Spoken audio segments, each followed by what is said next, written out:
Gérald, la question du leadership, c'est quelque chose qui te taraude depuis tes années Korn Ferry, Technip, Heidrick & Struggles, et bien sûr CNS. Ça marche, ça marche. Comment tu définis le leadership ou le leader ? Alors c'est une très bonne question. Ça va, on a quoi, 4-5 heures devant nous, c'est ça à peu près ?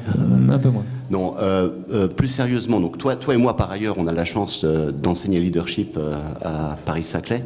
Donc je vais démarrer par chaque année, quand les étudiants arrivent, pour préparer la rentrée, on leur dit « dessine-moi un leader hein, », à la manière du Petit Prince. Donc on a plein, je passe les détails, plein des choses créatives, et sur la forme et sur le fond. Et à la fin, on leur dit bah, « écoutez, la bonne nouvelle, vous avez tous raison ». Vous avez tous raison. Pourquoi ? Parce qu'il n'y a pas de normes. On aimerait pouvoir vous dire qu'il y a une norme ISO ou AFNOR, je ne sais quoi, du leadership, mais il n'y en a pas. Donc tout le monde a raison. Et on leur dit, mais néanmoins, ça n'empêche pas d'être peut-être un petit peu critique et de regarder d'où vient le mot leader. Hein. Je sais que c'est pas à la mode aujourd'hui de comprendre et de définir les choses, mais c'est pas mal de le faire quand même. Et donc du coup, si on revient en arrière, on se dit, mais d'où il vient ce mot finalement leader ? Alors si vous faites des recherches, vous allez voir que, écrit légèrement différemment, dans les pays nordiques, il y a pas mal de siècles, un leader, c'était quelqu'un dans les montagnes, choisi par les autres pour les guider. C'est là d'où est venu le mot leader. De manière un peu plus récente dans l'histoire moderne, c'est les Anglais qui ont popularisé ce mot-là à travers la politique. Un leader, c'est un leader politique, c'est le leader d'un parti. Avec une définition très simple, mais que je trouve toujours extrêmement lumineuse, même dans l'entreprise. Un leader, c'est quelqu'un qui est soutenu par les autres en vue de prendre le pouvoir. Donc c'est très intéressant, il doit être soutenu, il doit prendre le pouvoir. Donc on va toujours un petit peu plus loin et avec nos étudiants, on leur dit, vous voyez, finalement, on ne peut pas définir le leadership de manière normative parce que ça dépend du contexte. Malheureusement, on le voit aujourd'hui. On le voit très, très tristement aujourd'hui d'ailleurs. Il y a des gens qui deviennent des leaders par rapport à un contexte. Et il y a mille et une manières de devenir leader à partir de sa propre équation. Peut-être qu'on aime bien prendre des risques, par exemple, c'est une caractéristique. Mais si on revient, je pense à nos clients dans le nucléaire, non, prendre des risques, c'est pas exactement la définition d'un leader. Au contraire, ne pas prendre des risques, c'est la définition d'un leader. Donc on voit bien qu'il y a mille et une équations qui sont liées à ça.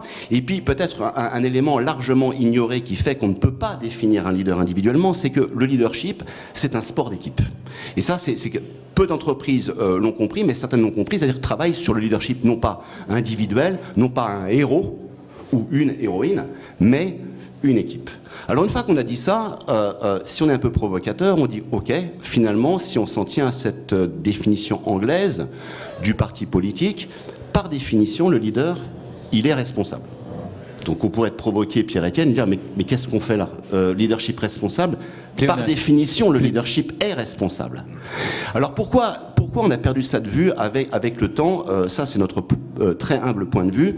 Si vous regardez tout ce qu'on peut lire ici ou là, de qualité parfois médiocre sur le leadership, il y a quand même beaucoup de choses qui sont écrites, vous allez voir la mode actuelle depuis quelques années, c'est une vision très narcissique qui se conjugue au verbe être. On va vous dire un jour, le leader, il est vulnérable. Le leader, il est authentique. Le leader, il est bienveillant. Je ne vais pas challenger authentique, bienveillant, vulnérable, etc., quoi qu'on pourrait le faire. Je vais challenger le fait qu'il se conjugue au verbe être. Or, si on admet cette définition historique, le leadership se conjugue au verbe faire. Pourquoi au verbe faire ? Parce qu'il prend parti. Il prend parti aujourd'hui par rapport à une vision dans 10 ans. C'est ça qui est très important. Et on va apprécier les leaders, finalement, c'est ce que vous disiez au début, a posteriori. On s'est intéressé à Churchill non pas pour ce qu'il était, mais pour ce qu'il a fait. Et c'est parce qu'il a fait qu'on s'est intéressé à qui il était. Donc, une fois qu'on a dit ça, et après je laisserai parler surtout les entreprises ici, si on accepte l'idée qu'un leader prend parti, et que se conjugue au verbe faire, ça veut dire quoi faire dans l'économie, je dirais, de la transition énergétique qu'on vit actuelle. Je vais laisser passer les entreprises parler de bons exemples. Je vais donner un mauvais exemple, évidemment, sans nommer l'entreprise, mais qui est intéressant. Il y a de ça 4 ans, j'avais la chance de rencontrer le CEO d'une grand constructeur automobile allemand bien connu, c'est l'un des deux, et avec son DRH. Et le but, c'était, avec le DRH, d'écouter c'est quoi les attentes du CEO par rapport au DRH. Et le CEO a dit, oh non, je n'ai pas d'attente, tout va bien, la DRH, elle est magnifique. Il y a juste un petit détail qui m'embête quand même. Ah bon, c'est quoi?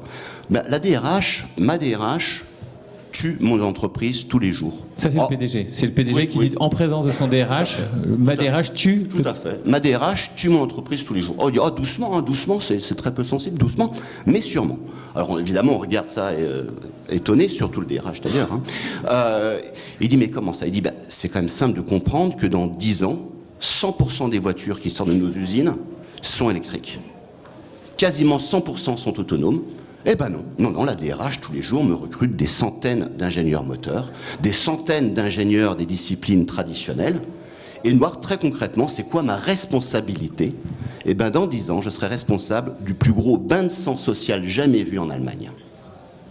Alors que j'attendrai que ma DRH accompagne les équipes actuelles à épouser les métiers de demain. C'est ce que je comprends qui est fait chez notamment Total Energies ou j'ai vu des gens de Technip Energies, il y a pas mal d'entreprises. Mais voilà, moi je donnais plutôt en creux. Pour moi, le leadership est forcément responsable et il y a quand même pas mal d'occasions aujourd'hui d'être vraiment responsable pour préparer demain. Merci.